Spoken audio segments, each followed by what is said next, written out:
জাতীয় নির্বাহী কমিটির শীর্ষ বিষয়ক সারা দেশে প্রশাসনে লুকিয়ে থাকা পতিত ফ্যাসিস্ট সরকারের দোসরদের গ্রেপ্তার ও বিচারের দাবিতে জাতীয় প্রেস ক্লাবের সামনে প্রতিবাদ সভার আয়োজন করে জাতীয়তাবাদী কর্মজীবী দল। এমন কোনো কাজ করে আপনাদের নিজেদেরকে আপনারা বিতর্কিত করবেন না, যেই বিতর্কের কারণে দেশের মানুষ আপনাদেরকে সন্দেহের চোখে দেখে।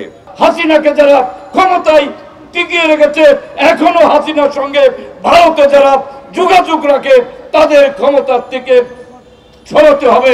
বিএনপি চেয়ারপারসনের উপদেষ্টা জয়নুল আবদিন ফারুক অভিযোগ করেন, আওয়ামী লীগের প্রেতাত্মারা দেশকে অস্থিতিশীল করার চেষ্টা করছে। প্রেতাত্মারা এখনো কোনাবাড়ি, এখনো গাজীপুরে অস্বস্তিকর পরিবেশ তৈরি করছে গার্মেন্ট সেক্টরে। ভারতের করক রাজ্যে পরিণত করাই ছিল শেখ হাসিনার উদ্দেশ্য। আপনাদেরকে মানুষ কোনোদিনও ক্ষমা করবে না, তাই আপনারা আবার বাংলাদেশে রাজনীতি করবেন, কশিন কালো করতে পারবেন না। আগে ক্ষমা চান, আশা সারেন্ডার করেন। এদিকে পুনর্বাসনের অংশ হিসেবে কুমিল্লা, ফেনী, নোয়াখালী ও হবিগঞ্জের বন্যা দুর্গত এলাকার শিক্ষার্থীদের শিক্ষা উপকরণ পাঠানো সহ উত্তরাঞ্চলের বন্যার্তদের সহযোগিতায় দলীয় উদ্যোগ নিয়ে নয়াপল্টনে কেন্দ্রীয় কার্যালয়ে সংবাদ সম্মেলন করে বিএনপি। রংপুর, নীলফামারী, রংপুর, লালমনিরহাট, কুড়িগ্রাম, গাইবান্ধা, এখন স্পেশালি 5টা এফেক্টেড সবচেয়ে বেশি।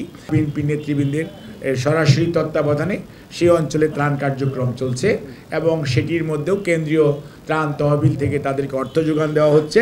জন আকাঙ্ক্ষার প্রতিফলন ঘটাতে অন্তর্বর্তী সরকারকে যতটুকু সহযোগিতা করা প্রয়োজন ততটুকু সহযোগিতা বিএনপি করছে বলে এ সময় দাবি করেন ডাক্তার এজেডএম জাহিদ হোসেন। ফ্যাক্টরিতে ভাঙচুর, কারণ ভাঙচুরের কারণ কি খোঁজ নিয়ে যেয়ে দেখবেন ওই ফ্যাক্টরির শ্রমিকই না। আজকে হিলটেক্সে হচ্ছেটা কি?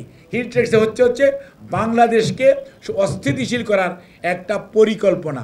দ্রুততম সময়ের মধ্যে জনগণের পছন্দের সরকার করার, নির্বাচন করার ক্ষমতা জনগণের হাতে দিন।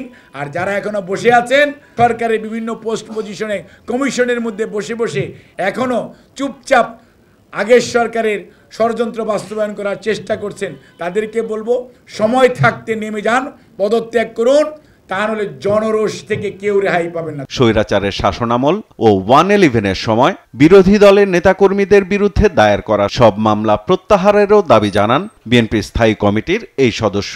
প্রত্যেকটা মামলা প্রত্যাহার করে আজকে ন্যায় বিচার, আইনের শাসন প্রতিষ্ঠা করার পথ উন্মুক্ত করেন। সাইফুল রিপন, দেশ টিভি, ঢাকা। আমাদের